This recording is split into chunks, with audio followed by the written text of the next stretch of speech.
दोजक विष सभी तय देखे राजपाट के रसिया, तीन लोक से तरपत नाही यो मन होगी खसिया। जिसको खाने के लिए रोटी नहीं है उन सोचे भगवान दिहाड़ी मिल जा, मजदूरी कर लूं बच्चे पाल लूं, और दिहाड़ी मिल जाती है तो शुक्र मनाता है, अपना ठीक गुजारा साहब शुरू हो जाता है। और इससे ज्यादा धन हो जाता तो बकवास सोचने लगा आदमी, ये बना लो वो बना लो ये कर लो। और ज्यादा पैसा सारी सुविधा होती है पिछले संस्कार से, तो फिर सोचता कोई सरपंच बनो गांव का, फिर चेयरमैन, सरपंच से बात नहीं बनी, चेयरमैन बनो, फिर सोचा एमएलए बनो, एमएलए से भी पेट नहीं भरता, संतोष नहीं होता, मैं सोचा मंत्री बनो जब सब कुछ कमांड हो जाए एक विभाग की। मंत्री बनने के बाद फिर मुख्यमंत्री की डांट खानी पड़े, फिर ने सोचा भगवान मुख्यमंत्री का दाव लगे जब बात पड़े। मुख्यमंत्री बन जाता है तो सोचता प्रधानमंत्री बनो, सारा कमांड देश की हो। यो मनीषा दुष्ट है और इतना बनना कुछ को नहीं है, बन भी गया तो के किला टूटेगा, मृत्यु के बाद गधा बनेगा जब भक्ति ना करेगी। कितनी बढ़िया बात कह रहे हैं गुरुदेव भगवान, हमारे मन पापी के ऊपर अंकुश लगाने के लिए। इसको कहते हैं सत्संग, जो आत्मा के ऊपर चोट करे, जो हमारी इच्छाओं को समाप्त कर दे। सतगुरु मिले तो इच्छा मेटे, पद मिल पदे समाना। क्या कह रहे हैं परमात्मा, माया भक्ति नहीं करने देगी, माया भक्ति वही करने देगी जो माया सतगुरु देगा। भगत यदि अपने प्रयत्नों से माया इकट्ठी करने का प्रयास करेगा तो माया तो इकट्ठी वो कर लेगा, लेकिन फिर वो माया उसके लिए जी का जंजाल बन जाएगी। वो माया उसे भक्ति नहीं करने देगी। मन में कोई न कोई वो तरंग उठा के रखेगी। वहां प्लाट सस्ता मिल रहा है, अभी तो पैसे भी हैं अपने पास में, प्लाट ले लिया, फिर सोचा यार प्लाट पे कोई कब्जा ना कर ले, इसके 4-4 फुट की बाउंड्री तो करवा ही देता हूं। बाउंड्री करवा लेगा, सोचा यार कभी कभी इधर आना होगा तो बैठूंगा कहां, एक मकान तो कोने में बनवा ही लेता हूं। वो मकान का काम छेड़ देगा, फिर सोचा मकान तो बनवा ही लिया, अब आगे एक बरामदा लगाना और एक आगे और लगवाना है। ये मन टिकने नहीं देगा, पूरा तैयार करवाएगा उसको। तो माया यदि भगत अपने प्रयत्नों से जोड़ने का प्रयास करेगा तो वो माया उसे दुखी करेगी।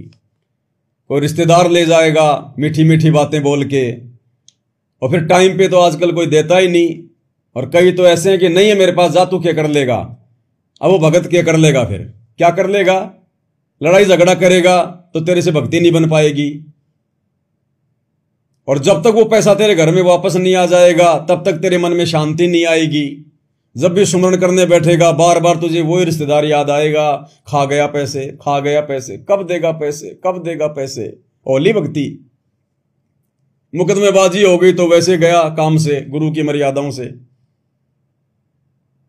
तो अपने खुद के प्रयत्नों से भगत यदि उपदेश लेने के बाद में माया इकट्ठी करने की सोचेगा, क्योंकि उपदेश लेने के बाद में परमात्मा के नियम लागू हो जाते हैं कि साईं इतना दीजिए जामे कुटुंब समाओ, हम भी भूखे ना रहे साधु ना भूखा जाए। अगर इस प्रोसीजर में हम चलेंगे तो ही परमात्मा घर में शांति रहने देगा, तभी हमारी भक्ति बनेगी, तभी हम चिंता मुक्त होंगे। नहीं तो 20 प्रकार की टेंशन रहेगी, भक्ति या खाक करेंगे हम। और जब सतगुरु अपने भगत को माया देगा, और सतगुरु कब देगा, क्योंकि सतगुरु तो भाई बाणिया है, बाणिया, ये तो व्यापार बहुत अच्छे से करता है परमात्मा। सतगुरु अपने भगत को उस समय माया देगा, अपनी तरफ से उस समय माया देगा जब भगत पहले माया के गुण और अवगुणों से भली भांति परिचित हो जाएगा। यानी भगत को यह तत्व ज्ञान अच्छे से समझ में आ जाएगा कि ये माया तो काल है, काल। परमात्मा ने बताया इस गंदे लोक में सतगुरु के अलावा यहां की मिट्टी भी काल है, मिट्टी भी काल है, सास ससुर भी काल हैं, माता पिता भी काल हैं, जिन्होंने उपदेश नहीं ले रखा, भाई भतीजा सब काल है यहां पर, रिश्तेदार भी काल हैं, गाड़ी घोड़े भी काल हैं। अब अहमदाबाद में वो एरोप्लेन दुर्घटनाग्रस्त हुआ, वो एरोप्लेन 241 लोगों के लिए काल बन गया कि नहीं बन गया। कोई अपनी खुद की गाड़ी में एक्सीडेंट होकर मर जाता है, वो गाड़ी उसके लिए काल बन गई कि नहीं बन गई? कोई रिश्तेदार पैसा ले गया, समय पे दे नहीं रहा, लड़ाई झगड़ा कर रहा है, वो रिश्तेदार तेरी भक्ति में बाधा बना कि नहीं बना? वो काल बन गया कि नहीं बन गया? या वैसे तेरे को डगमग करके ले गया कहीं और, भक्ति तेरे से छुड़वा दी, मर्यादा तोड़वा दी, तेरे लिए काल बन गया कि नहीं बन गया? इसलिए काल से भगत ने दूर ही रहना है। और माया तो सबसे बड़ा काल है, ये माया तो सबसे बड़ा जंजाल है। तो जब सतगुरु भगत को माया देगा, तो सतगुरु भगत को माया उस समय देगा जब भगत माया के पीछे दौड़ना छोड़ देगा, दौड़ना छोड़ देगा, फिर सतगुरु माया देगा। अन्यथा माया के पीछे दौड़ते रहो, अगर आपके भाग्य में नहीं है तो नहीं मिलेगी। और भक्ति भी कर रहे हो और फिर भी यदि माया प्राप्ति की इच्छा है तो मिलेगी, क्योंकि तुम भक्ति कर रहे हो ना, तो भक्ति का फल गुरुदेव कह रहे हैं, ये भक्ति, ये सतनाम की कमाई, ये तीनों समय की आरती, आप अपने मन में जो भी इच्छा पाल के आप करोगे आपको वही मिलेगा। तो जिन भक्तों के मन में माया प्राप्ति की इच्छा होती है और साथ में गुरु की भक्ति भी कर रहे हैं, तो उनको माया भी मिलेगी, खूब मिलेगी, बढ़िया मकान बना लेंगे, बढ़िया काम धंधा हो जाएगा, लेकिन उनका मोक्ष वाला काम अधूरा रह जाएगा। और वो माया फिर उनके लिए जी का जंजाल बन जाएगी, जी का जंजाल। उस भगत के आसपास भक्ति नहीं है। फिर एक सत्संग में क्या कह रहे हैं गुरुदेव भगवान कि जिस भगत के पास में जितनी ज्यादा माया है, समझ लेना वो भगत भगवान से उतना ही दूर है। जिसके पास जितनी ज्यादा माया है वो भगत भगवान से उतना ही दूर है, दूर। एक सत्संग में गुरुदेव भगवान ने बिल्कुल क्लियर किया हुआ है, स्पष्ट।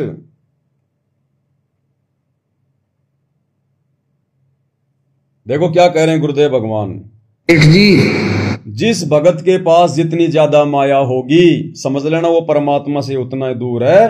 बेशक वो भगत दिखाई दे, गुरुदेव कह रहे हैं बेशक वो भगत दिखाई दे रहा तुम्हें, बहुत मीठा बोल रहा है, बहुत ज्ञान की बात कर रहा है, बड़ा आधीनी भाव दिखा रहा है, लेकिन वो परमात्मा की भक्ति के आसपास भी नहीं है, केवल दिखावा भगत का है। यह सतगुरु के वचन है, क्योंकि सतगुरु अंतर्यामी है। क्या कह रहे हैं गुरुदेव? उसकी पत्नी ने कहा एक दिन के, सेठ जी, उसकी पत्नी ने कहा एक दिन के, किसकी पत्नी ने? नरसी भगत की। यहां पे परमात्मा जिक्र कर रहे हैं उसकी कथा का। वो एक नंबर का जो है वो कंजूस था, क्योंकि माया बहुत थी उसके पास में। तो उसकी पत्नी ने कहा कि हमें गंगा स्नान करके ले आओ एक बार। नरसी जी की पत्नी ने कहा, आगे सुनिएगा। उसकी पत्नी ने कहा एक दिन के, सेठ जी गंगा स्नान आ गया, गंगा नहा कर आवांगे, आप भी चलो, मैं भी जाऊंगी। सेठ बोला क्या करेगी गंगा में नहा के, यही ठीक से है, क्यों पैसे बर्बाद करे बावड़ी के दरिया गंगा के स्नान में। तो वह नहीं मानी, काफी प्रार्थना, काफी बार याचना की, कहती रही, तो कहने लगा पैदल चलेंगे। हालांकि वो तो बहुत कुछ रथ भी तैयार करा सकता था, इतना सेठ था अपने परिवार के लिए, लेकिन कंजूस। अब परमात्मा कहते हैं ये माया इस जीव की दुश्मन है। जिसके पास भी माया अधिक होगी वो परमात्मा से कोसों दूर हो जाता, चाहे बेशक भगत दिखाई दे। जिसके पास भी माया अधिक होगी वो परमात्मा से कोसों दूर हो जाता, चाहे बेशक भगत दिखाई दे। सुन लिया? ये सतगुरु के वचन है, समर्थ के वचन है कि जिसके पास जितनी ज्यादा माया होगी वो उतना ही परमात्मा से दूर होता है, उसकी भक्ति से दूर होता है, बेशक वो भगत दिखाई दे।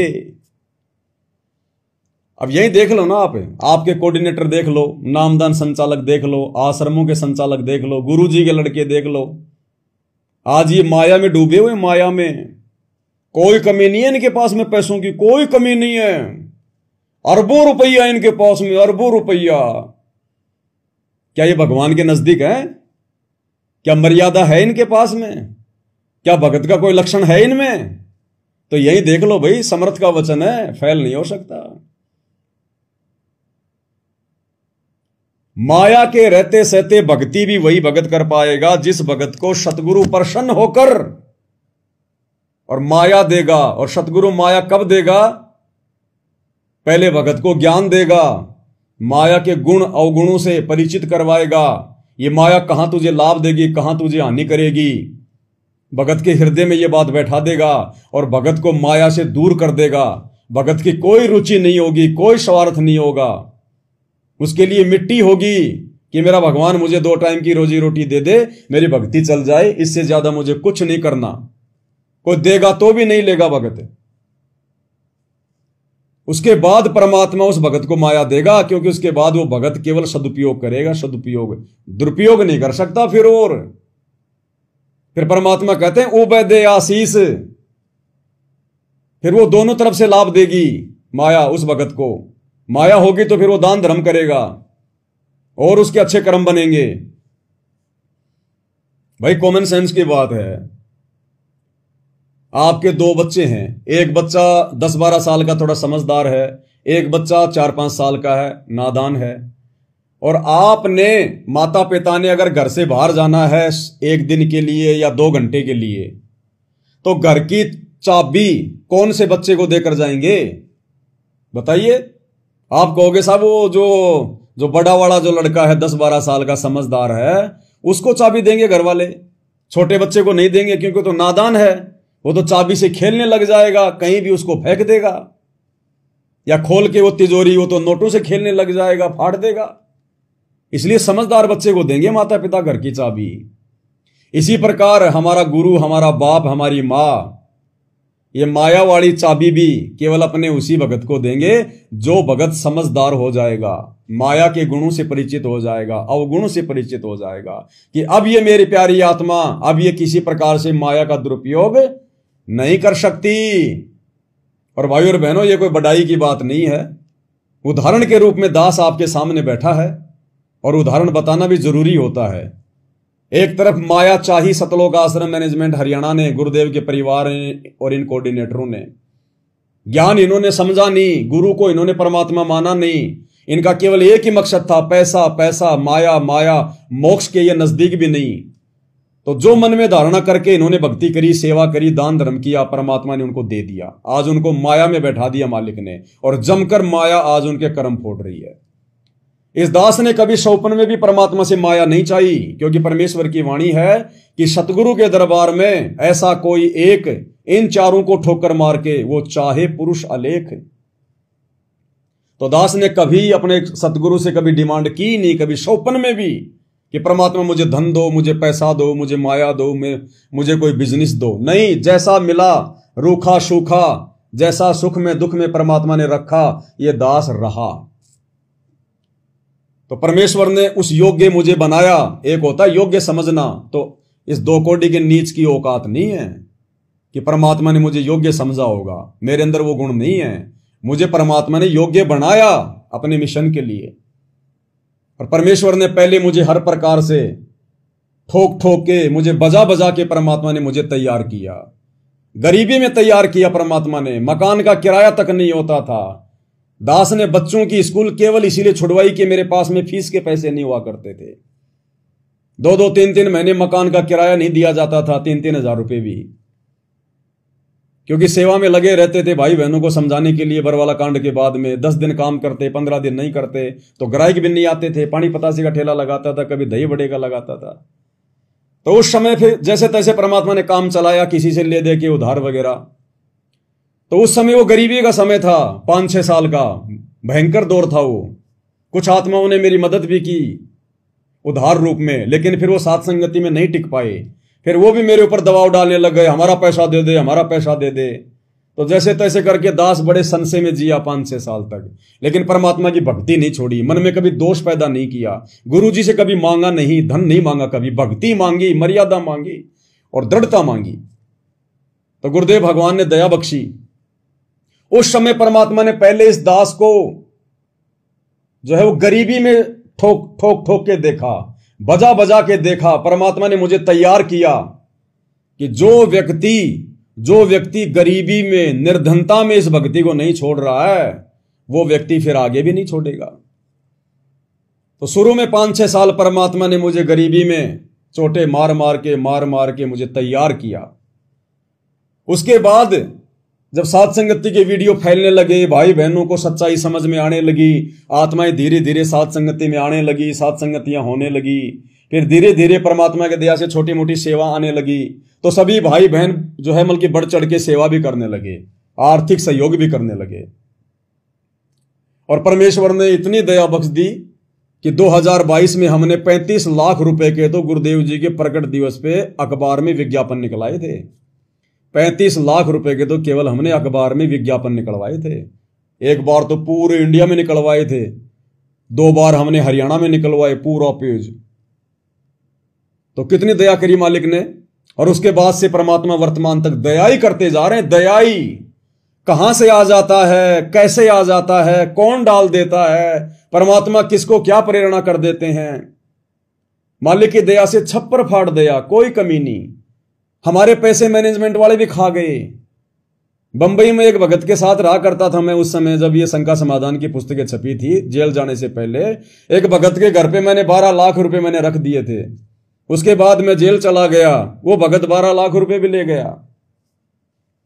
और कई थे, कोई हमारी गाड़ी ले गया, टाटा सफारी गाड़ी लाए थे पहले जेल जाने से पहले 24-25 लाख रुपए की। हमने उस भगत को उस गाड़ी के पैसे भी दे दिए। उसकी जो किस्तें थी गाड़ी की 11 लाख रुपए, वो भी हमने उसकी दे दी, 1 रुपया नहीं रखा। और घर के आगे से वो गाड़ी उठा के ले गया। चोरी जारी करत हैं जाके मुंडे खे, उसने अपना मुंह काला करवा लिया भक्ति इतिहास में, क्योंकि ये इतिहास बन रहा है। आने वाली आत्माएं ये वीडियो देखा करेंगी। उसने अपने जीवन पे दाग लगा लिया, धब्बा लगा लिया, एक चोर की जो है वो उपाधि ले ली उसने। क्या मतलब था गाड़ी उठाने का? क्या गाड़ी के पैसे नहीं दिए? पूरे पैसे गाड़ी के, पूरा एग्रीमेंट किया हुआ, खाली उसके नाम पे तो थी गाड़ी। उसने गाड़ी चोरी करने की क्या जरूरत थी? तो ये उसके नाम पे दाग लग गया, धब्बा लग गया, ये नहीं मिटेगा भाई और बहनों। ये काल ऐसे जीव के कर्म फुड़वाता ज्यादा शाना बना के। उसके बाद मालिक ने दया बख्शी, कोई दिक्कत नहीं भाई, मेरी औकात नहीं है, मैं कुछ नहीं, 2 कोटी का जीव, मुझे कौन देने वाला भैया? मुझे मेरे रिश्तेदार को 1 रुपया नहीं दे। अब ये भगत भाई बहन मुझे क्यों देंगे? कहां कहां से आ रहे हैं, कहां कहां से दे रहे हैं सेवा में। उनको गुरुजी प्रेरणा कर रहे हैं, उनको परमात्मा प्रेरणा करता है, तब वो भाई बहन पैसे निकाल रहे हैं। नहीं कोई 1 रुपया नहीं दे किसी को, 1 रुपया लेके दिखा दो देखे किसी से। डरा धमका के गुरु जी का नाम लेके झूठे आदेश निकाल के तो चाहे तुम लाख भक्तों से ज्योति पाठ का ले लो, जैसे इन आश्रमों में ले रहे हैं। लेकिन ज्ञान आधार के बलबूते पर, अपनी सेवा के बलबूते पर, अपने अच्छे कार्यों के बलबूते पर, गुरु जी पर विश्वास के उस बलबूते पर लेके दिखाओ किसी से पैसे। तो इस पवन दास के ऊपर परमात्मा ने दया बख्शी और आज कई हजारों की संख्या में सत्सेवक भाई बहन इस ज्ञान को समझकर कि हमारी सेवा कहां जा रही है, कहां लग रही है, उनको दिखाई दे रहा है भाई। उनके मन में कोई दोष नहीं, कोई छल नहीं, कोई कपट नहीं, क्योंकि परमात्मा उनको प्रेरणा कर रहे हैं। तो सतगुरु जिनको प्रेरणा करेगा फिर दोष कहां से होगा? और सतगुरु क्यों प्रेरणा कर रहे हैं? क्योंकि सतगुरु ने दास को उसी हिसाब से तैयार किया। ना मेरा कोई यार दोस्त, ना रिश्तेदार, ना मेरा किसी से लेना ना देना, ना कहीं फालतू में आना जाना, ना उठना बैठना। मेरे केवल 2 ही काम है, परमात्मा की भक्ति और साध संगति। तीसरा काम नहीं है। अगर 1 रुपया भी लगेगा अगर इस पवन दास के हाथ से, तो परमात्मा की सेवा में और भगत भाई बहनों की सेवा में और साध संगति में लगेगा। दूसरी जगह 1 रुपया शौपन में भी नहीं जा सकता। शौपन में भी कहां लगाएंगे? नशा तो कोई भाई बहन करते नहीं है, रिश्तेदारियों में हम जाते नहीं हैं, ब्याह शादी डीजे फीजे कुछ हम करते नहीं हैं, बाहर का पानी भी पीना हमने बंद कर रखा है, तो ना बाहर का खाते ना कुछ और करते। परमात्मा की भक्ति सेवा, भगत भाई बहनों के पास में सामग्री पहुंचाना। तो भाई बहनों को भी पता इस बात का कि ऑप्शन ही नहीं है पवन दास के पास में 1 रुपया भी कहीं फालतू में खर्च करने का। ना हम आश्रम वालों की तरह राजनेताओं के दल्ले कि उनकी रैलियों में जाएंगे, हमें मान बढ़ाई चाहिए कि मुख्यमंत्री साहब मेरे जानकार हैं। ना हम वो करते कोई ठगी, ना हम किसी से ज्योति का पैसा लेते, ना पाठ का पैसा लेते। लेकिन परमात्मा उन आत्माओं में ऐसी प्रेरणा भर देता है, भाई बहन पीछे हटते ही नहीं है, दिल खोल के सेवा करते हैं और सेवा उनकी आंखों के सामने आप जी देख रहे हैं। तो विश्वास है, ये विश्वास किसने पैदा किया? सतगुरुदेव भगवान ने पैदा किया आप आत्माओं के अंदर। और मुझदास को परमात्मा ने इस ज्ञान से इतना परिचित करवा दिया, ऐसा बना दिया कि मेरा इस भक्ति और सतगुरु के अलावा दूसरा कोई धरती पर नहीं है। तो बताओ कहां बर्बाद करेंगे, कहां खर्च करेंगे? जगह है ही नहीं। अरे ऑलरेडी जो बर्बाद कर रहे हैं आश्रम वाले, हम तो उनको सलाह दे रहे हैं, तो हम कहां बर्बाद करेंगे? तो ये पवन दास उदाहरण है भाई बहनों के सामने कि परमात्मा भी अपनी तरफ से धन देता है, माया देता है, और इतनी देता है भगत हाथ जोड़ने लग जाता है कि भगवान कहां रखूंगा, क्या करूंगा मैं, मेरे कुछ काम की नहीं है। तो ये पवन दास है आपका वो भाई उदाहरण, क्योंकि मेरी कोई इच्छा नहीं है इस माया में, इस पैसे में। भगवान दे रहा है तो वापस आपकी सेवा में लग रहा है। ज्योतियां जल रही हैं परमात्मा की, अभी 2-3 महीने से हमने शुरू कर रखी हैं, तकरीबन 2-2.5 क्विंटल घी से ज्यादा लग चुका है। 5 ज्योतियां जल रही हैं। दास गांव गांव जाता है, शुद्ध देसी घी लेके आता है, डेयरी का नहीं लाता, शुद्ध देसी घी लाता है 1000 रुपए किलो के हिसाब से। तो 2-2.5 क्विंटल से ज्यादा घी हवन हो चुका है, और ये चलता ही रहेगा। और मालिक आत्माओं को प्रेरणा करते हैं, वो सेवा लगाते हैं, वरना मेरे पास क्या है, मैं तो भिखारी आदमी हूं। लेकिन मालिक ने इस कुत्ते को इस योग्य बनाया, और मालिक ने देख लिया कि अब ये मर जाएगा, लेकिन 1 रुपया इधर से उधर मतलब ही नहीं है, 100पन में भी नहीं। तो सतगुरु जब देख लेता है ना आत्मा को आगे तक, क्योंकि वे तो अंतर्यामी है, वे तो आगे पीछे भूत भविष्य के सब जानते हैं, तो परमात्मा ऐसी दया उसी आत्मा पे करता है जिस आत्मा का परमात्मा पूरा भविष्य देख लेता है, लास्ट तक का। जैसे गुरुदेव कहते हैं ना कि कुछ एक भगत तो नाम लेते ठीक हो जाते हैं, और कुछ एक भगत कहते हैं जी हमने 6 महीने हो गए नाम लिए हुए, ज्योति भी करवा दिया, पाठ भी करवा दिया, हमें कोई विशेष लाभ ही नहीं हुआ। तो गुरुदेव कहते हैं कि मालिक अंतर्यामी है, वो उन भक्तों के भाव देख लेता है जिनको लाभ नहीं हो रहा ना। परमात्मा जानता है आगे की कि ये 2 महीने बाद में भक्ति छोड़ के जाएगा, ये 6 महीने बाद में भक्ति छोड़ के जाएगा, तो परमात्मा उनको लाभ भी वैसा ही देता है। और जिनको आते लाभ शुरू हो गए, उनको परमात्मा देख लेता है कि ये प्यारी आत्मा इस मार्ग को छोड़ के नहीं जाएगी, तो उनको तुरंत लाभ शुरू हो जाते हैं। तो परमेश्वर चेक कर लेता है कि भाई जो है वो किसको योग्य बनाना है, किसको नहीं बनाना है, क्या करना है, क्या नहीं करना है। तो ये पवन दास आप भाई बहनों के सामने एक उदाहरण के रूप में पेश है। इसलिए दास बार बार कहता है कि परमात्मा ने इस कुत्ते को सेवा दे रखी है, निमित्त बना रखा है। नहीं तो भाई तुम हजारों की संख्या में भाई बहन हो, दिल खोल के सेवा करते हो, तुम किसी और के खाते में क्यों नहीं डाल रहे? कोई और कल को कहेगा कि मेरे को गुरुजी ने खड़ा कर रखा है, मैं ये सेवा कर रहा हूं, तुम डाल दो, देखिए उसके अकाउंट में 1 रुपया नहीं डाल सकते कोई, कि भगवान अगर 1 रुपया भी अगर इधर उधर हो गया तो हमारे तो जो है उनके कर्म फूट जाएंगे। तो ये है भाई और बहनों, परमात्मा के द्वारा जिस आत्मा को खड़ा किया जाता है, उस आत्मा के ऊपर विश्वास भी अन्य भगत भाई बहनों से परमात्मा ही करवाता है।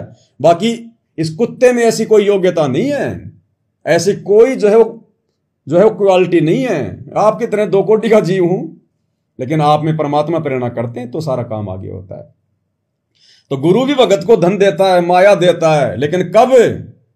जब परमात्मा भगत को देख लेता है कि अब ये माया का दुरुपयोग नहीं करेगा, और ये ज्ञान से भली भांति परिचित हो चुका है, और सच्चे दरबार को छोड़कर ये जब तक इसके शरीर में श्वास है ये नहीं जाने वाला। तो भाई और बहनों, इतना विश्वास हम करके देखें अपने गुरुदेव पर, एक बार हम गुरुदेव को विश्वास दिलाएं, फिर देखो परमात्मा कैसे छप्पर फाड़। उस परमात्मा को रास्ता बनाने की जरूरत नहीं है, वो जब देता है तो छप्पर फाड़ के देता है। तो हमने परमात्मा प्रसन्न करना है, गुरु जी को प्रसन्न करना है, फिर देखना परमात्मा कैसे बल्ले बल्ले ना कर दे। तो इस गंदे लोक में गुरुदेव का वचन है कि आने वाले समय में ये दुनिया देखेगी, मेरे बच्चों के मकान अलग होंगे, कोठियां अलग होंगी, और दुनिया देखेगी इनके घर में आ कहां से रहा है। तो ये समर्थ है भाई और बहनों। जब मलुकदास जी को जंगल में पेड़ पे चढ़े को और मार मार के खीर खिला सकता है, तो आप और हम तो थोड़ा बहुत अपना काम धंधा भी कर रहे हैं, थोड़ा बहुत हाथ पैर भी अपना हिला रहे हैं। परमात्मा उसी में दे देगा, उसी में दे देगा मालिक, क्योंकि ये अपने संस्कार से आता है। अब जैसे भाई और बहनों, कोई आदमी 1 करोड़ रुपए की कोई मिठाई की दुकान खोल के बैठा, बहुत बढ़िया, और उसके ऊपर नहीं आते कस्टमर, नहीं आते, और एक आदमी एक गली के अंदर और एक दारू की दुकान लेके बैठा है और दुकान के ऊपर नाम भी नहीं लिखता, खाली एक तीर का निशान बनाएगा लाल, और क्या लिखेगा, तुम्हारा ध्यान किधर है, दुकान अंदर है, बस इतना ही लिखेगा, शराब का नाम भी नहीं लिखेगा। हम देखते हैं रोड पे जब जाते हैं ना तो रोड से काफी अंदर होती है वो दुकान दारू की, और वो दिखाई भी नहीं देती रोड से, लेकिन एक बोर्ड लगा रहता है और एक लाल सा निशान उस पे वो तीर का, और क्या होगा, तुम्हारा ध्यान किधर है, दुकान इधर है। तो देखने वाला तुरंत समझ जाता है कि दुकान वहां किस चीज की है, और तुरंत गाड़ी घुमा देते हैं उधर। अब वो शराब वाले के पास इतनी भीड़ क्यों जा रही है, मंदिर में भी नहीं जाती इतनी भीड़ जितनी शराब वाले के पास जा रही है। इसलिए नहीं कि वो शराब की दुकान है, उस शराब की दुकान पे जो बैठा है ना, वो अपनी पिछली कमाई खा रहा है, उसके पिछले पुण्य है, भक्ति है, उस कमाई के कारण उसको वो धंधा मिला, और उस धंधे में लोग भीड़ की भीड़ जा रही है। तो मिलता है संस्कारों से, भक्ति से, परमात्मा को प्रसन्न करने से।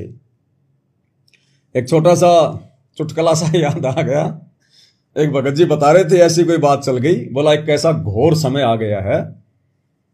बोला एक व्यक्ति था, वो मंदिर के सामने जाता था बेचारा, दिए बाबा भगवान के नाम पे, अल्लाह के नाम पे, दिए बाबा।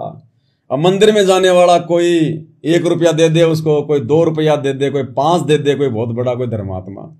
सारा दिन में बेचारा 100-50 रुपए लेके घर जाता, बड़ी मुश्किल से अपना गुजारा करता। ऐसे चलता रहा। एक दिन किसी आदमी ने कहा, रे तुझे यहां कुछ नहीं मिलेगा, अगर तुझे बढ़िया अगर भीख चाहिए ना तो मेरे साथ चल। तो उस आदमी ने उसको दारू के ठेके के आगे बैठा दिया और बस यूं हाथ करके बैठ गया। अब उधर तो लोग दारू पी पी के, कोई अद्धा पी रहा, कोई पौवा पी रहा, वहीं खा पी के नशे में होके, और जब नीचे आ रहे हैं लड़खड़ाते हुए, और वो बैठा यूं भाई मायूस सा। अरे भाई मायूस क्यों बैठा, क्या हुआ? भाई साहब गरीब आदमी है। अरे भाई साहब 5 रुपए। 5 रुपए? अरे चिंता नहीं, तेरा भाई जिंदा है, ये ले 100 रुपए। दूसरा आया, कोई 500 दे गया, कोई 50 दे गया, चिंता नहीं, दारू पीनी है, नमकीन खाएगा। मतलब उसको 2-3 हजार रुपए, जहां वो मंदिर में बैठा करता था 150 रुपए, और दारू के ठेके पे वहां वो एक ही दिन में 2000 रुपए। और मन ही मन में क्या बोला, हे भगवान मुझे तो आज ही पता चला आप मंदिर में नहीं रहते, आप तो दारू के ठेके के आगे रहते हैं। तो ये हाल है भाई और बहनों इस कलयुग का।